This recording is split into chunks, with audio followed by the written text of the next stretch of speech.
తమిళనాడులోని రామేశ్వరం దగ్గరలో ధనుష్కోడిలో ఉన్న కోదండరామస్వామి దేవాలయం హిందువుల ఆరాధ్య దైవమైన శ్రీరాముడికి అంకితం చేయబడిన పుణ్యక్షేత్రం. ఇది రామేశ్వరం నుండి 13 కిలోమీటర్ల దూరంలో ఉంది.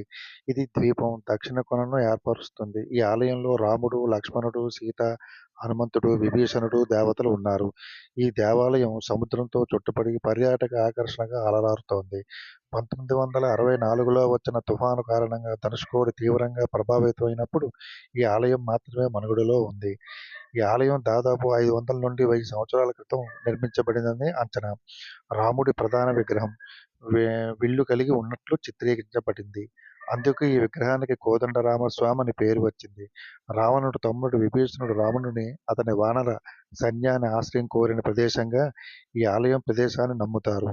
ఈ సాంప్రదాయం ప్రకారం సీతను అపహరించిన తరువాత విభీషణుడు రావణుడికి ఆమెను రాముని వద్దకు తిరిగి ఇవ్వమని సలహా ఇచ్చాడు. అయితే రావణుడు అతని సలహా వినలేదు. ఇది విభీషణుడు లంక నుండి పారిపోయి రాముని సైన్యంలో చేరడానికి దారి తీసింది. విభీషణుడు రాముని శరణు కోరినప్పుడు వానర సైన్యం విభీషణుడిని గూఢచారి అని నమ్మి అంగీకరించవద్దని రాముడిని కోరింది.